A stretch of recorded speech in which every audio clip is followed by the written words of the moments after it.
everybody, thanks for tuning into your Arsenal Advisor. This video is going to be about what's commonly referred to as a recoilless rifle.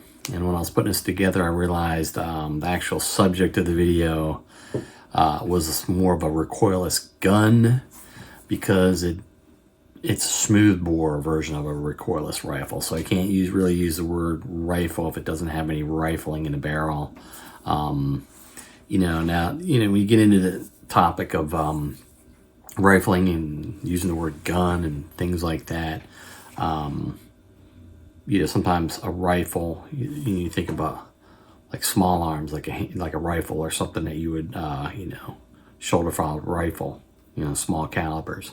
And then you have certain things like artillery pieces, like where you would call a rifle a firearm or a rifle. You don't call those guns. That's kind of a improper way of referring to like smaller, caliber firearms.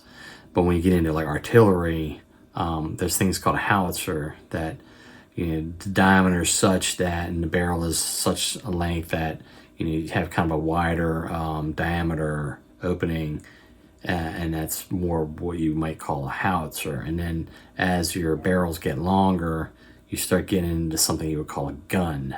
Now in artillery, you can see artillery tubes do have rifling, but you don't call those rifles.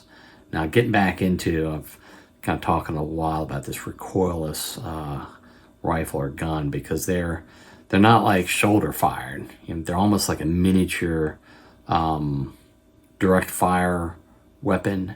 And I guess, as I've said, this one's smoothbore, and they have others that have rifle barrels, but you can use them, anti-tank, anti-bunker, sort of like light artillery, but I think they're more of a direct fire weapon. I don't know if you really fire them at a high angle, because you have a backblast. So anyway, that's just a little bit of like talking through recoilless rifles and gun, howitzer, rifle, terminology. All right, check out the video. Marching ceremony or something.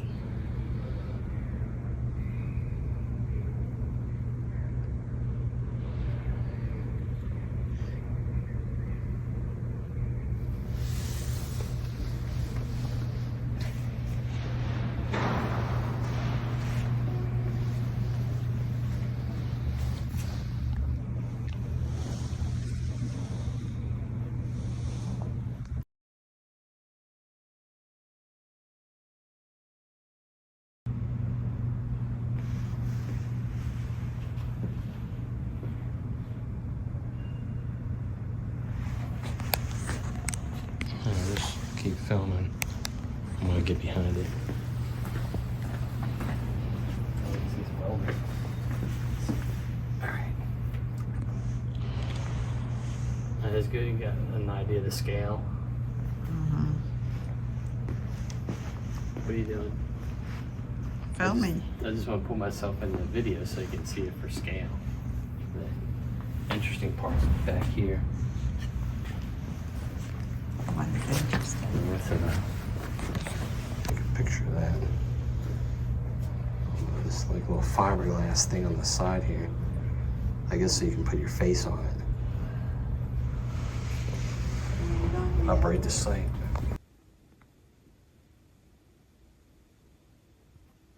All right, so with recoilless rifles, I wanted to talk about a few key things. So you'll have a gun, rifle, barrel, chamber, and a venturi system, and you'll fire conventional kind of looking artillery shell. Here's your shell, and you'd be like high explosive, anti-tank, frag, a lot of varieties of ammunition. But you'll notice down in the case, what I tried to depict here is perforations, because when you ignite the propellant, it will expand through these perforations. Down here's your chamber, and out of the side of the cases, the gases will expand, and they'll make their way well, most notably, they'll push the shell out of the barrel towards the target, and the expanding gases will move out of the back through the ports that lead to the venturi.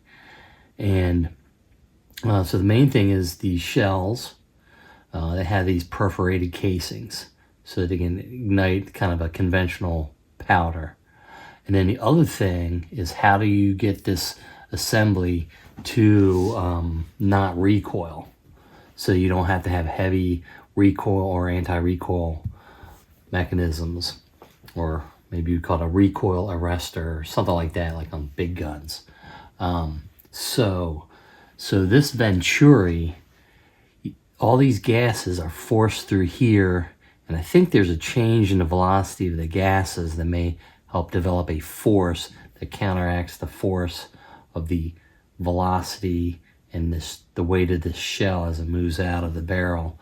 And I try to kind of get into physics. I always go back to the momentum equation where you have mv of one thing versus the mv of the other, I guess the other thing in the system.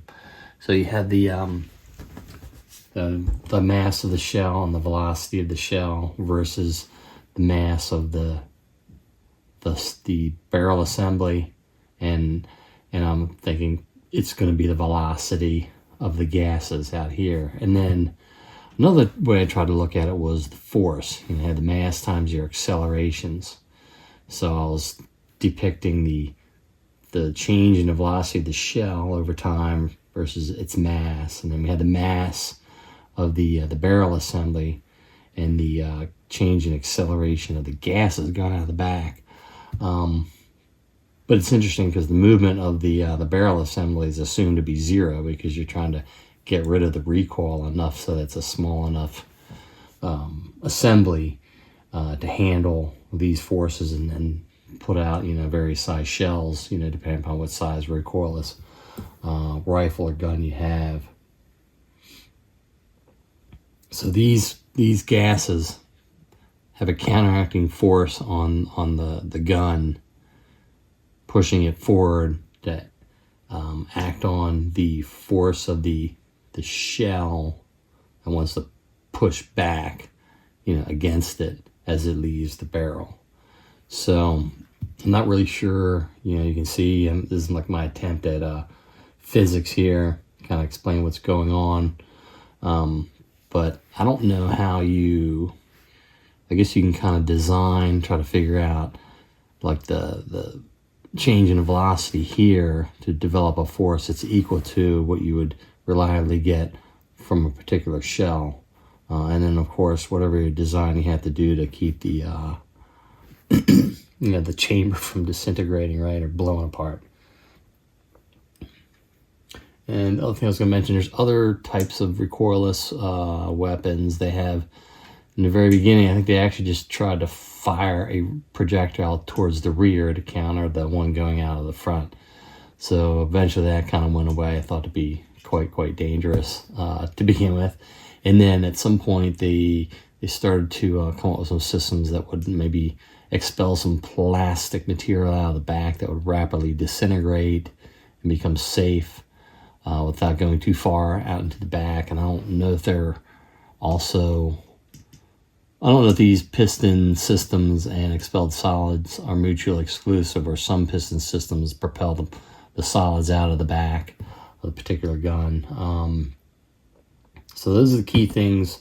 Main things is you see these perforated shells because they go in a particular kind of chamber that captures the gases and directs them back through a venturi system that counteracts the force of the shell leaving, going out through the front of the barrel. So overall, it can provide a lightweight firearm or weapon that can deliver pretty heavy shell. Maybe not as far as conventional artillery or like a main gun of a tank, but fairly useful for troops to be able to carry, or something you can put on a light vehicle, but can provide a more of a heavy type of ammunition delivery than you might get from a normal infantry type man-carried weapons. I'd hopefully you enjoyed some of the footage and learned something about the recoilless rifles or recoilless guns. I always thought they were kind of neat because you could fire a pretty big projectile with something that's very light and easy to manage by probably a small crew of soldiers or what have you, and or something you mount on a light vehicle just by the mere ability to balance the force of the shell exiting the barrel with the expanding gases. Now, in modern times now, I think the rockets have kind of taken over that kind of thing. They still have a backblast associated with the rockets, but there's not a lot of chambers with explosive gases. I mean, the rocket motors do that, but some of them just kind of launch out and then rocket motors turn on and go the rest of the way. Probably get longer ranges for some of the ammunition, but back in the day before they had a lot of smaller, rockets and missiles, to fire, from the shoulder or what have you. They're still looking at like how can you take an artillery piece, with a recoilless assembly that you can get, into different areas, maybe, where there's problems with maneuverability, like up in mountains or things that are sometimes hard to get the heavier weapons, heavier vehicles and guns. So, whenever I see these at museums, I'm kind of intrigued and always take some time to stop and kind of take a look and, just kind of imagine, that bit of technology. All right. Appreciate watching. I'll see you on the next one.